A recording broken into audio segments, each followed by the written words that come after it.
All right, we are on low impact workout number 3. This one is for your upper body. You're gonna need some dumbbells to do this. So if you don't have dumbbells, that's okay. Let me know and I will make a completely body weight workout for you for low impact for upper body. But this one right here does involve weights. So you're gonna need 2 dumbbells. And what we're gonna start with though is a body weight exercise to warm you up. So if you can, get up on your feet, get in a good plank position, hands underneath your shoulders, and do a push-up this way, right?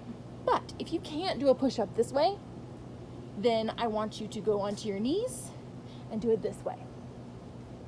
Now, if you cannot do that on your knees, if you can't go all the way down, that is totally fine. Just start right where you are, right? So go down just a little bit and then come back up. Go down a little bit and come back up. Another option that you can do is you can get a chair or a bench or a couch and do it off of there. Because see how you're up so much higher? Most of your weight isn't in your shoulders anymore. It isn't in your arms, it isn't in your chest, it's in your lower body. So going down all the way, it's gonna be a lot easier, but you're still working all those muscles. So I would suggest that if you can't do one off the ground, you try to do one off of some sort of bench or chair. Because basically it's just like instead of trying to use 10-pound weights, you're using 5-pound weights, right? It's just lowering the weight. So try to cross your ankles, go down, go up, go down, go up. Try to keep your core tight and engaged. So don't be flopping around like this, right? Don't do that. Try to keep your core really tight and go down and go up and let your arms do all the work. Okay, so first you're gonna do push-ups and then we're gonna do dumbbell bicep curls. So you're gonna find whatever weight it is that you have that works for you. And I would suggest if you go lighter rather than heavier when you're doing this, because you want to make sure that your form is correct. So either you can do it one arm at a time or you can do them both at the same time. But the main thing I want you to think about is keeping your arm close to your body, having your elbow close to your body, and really using your bicep to come up and down, not to swing it, right? That is not a bicep curl when you do it that way. That's using momentum, and it can also hurt your joints. So instead, curl it up and curl it down, only using that bicep. So curl it up and lower it back down. Don't think about doing it fast. Don't think I gotta get this over with. I'm gonna swing this around. That's gonna hurt your elbow. So instead, hold that elbow tight to your body and only use your bicep to bring it up and bring it down. Something that was helpful for me when I was first learning how to do bicep curls was to touch my bicep and if I could feel it working, right? Because if you're not working it, you're not gonna feel it until you're almost all the way up. You want to feel that bicep getting harder as you're just way down here, right? As you're going up and going down. And with most exercises, if you do it slower, it's actually harder on your muscles. Now it's harder cardio if you do it fast, but with this kind of workout, you're more focused on strength. So don't do it for speed, do it for strength. And that means going slower and really making all those muscle fibers work. It's called time under tension. That's what's gonna really build muscle for you. So you want more time under tension that you're feeling to really build that muscle, right?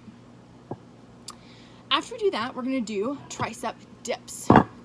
And if you have a chair or a bench or a couch, anything that's a little bit up like this, you're gonna put your hands on the backs like that with your fingers pointed towards your butt. And you're gonna have your butt as close as you can get it to the chair. And you're gonna go down and you're gonna go up, just like that. So try to get as low as you can to where your butt's almost touching the ground. You want your elbows to be at a 90-degree angle. So I would suggest that if you're not used to doing this exercise, you have a mirror and you can watch yourself as you do it so that you'll know if you're too far out and you're doing this, right? See how your butt's not close to the chair? That's gonna hurt your shoulders. So keep your feet at a 90-degree angle, go down and go up. Now, if you can, keep your butt close to the chair and extend your legs to go down and to go up. That's gonna make it a lot harder. But I would suggest that you just start here and as you get stronger to pull your legs out.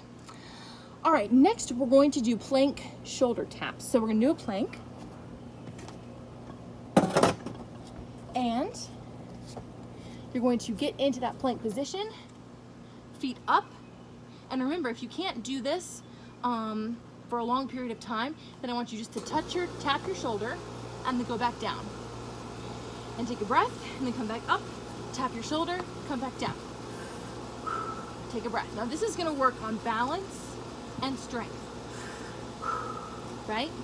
Now, if you can hold it and tap it, and then hold and then tap again, do that. Don't take the easy way, right? That's not how you build strength. However, if you have to go down, take a breath and then go up and then tap, you do that. Now, if you still can't do that, then just go on your knees and tap, right? If you feel that going up into the plank is too much for you, that's okay. You're still working your core, just not nearly as much, right? Because obviously your knees are helping you a lot for this move.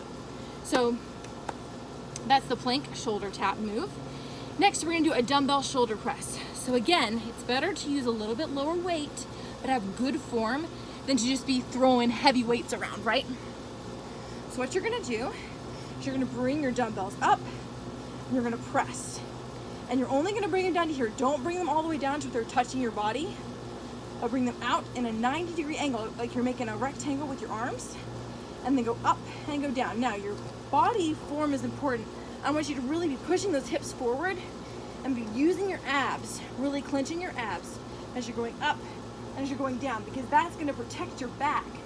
If you're having your butt stuck out, you're really gonna hurt your lower back when you're doing any exercise with weights over your head, okay? And then the last move that we're gonna do is dumbbell rows.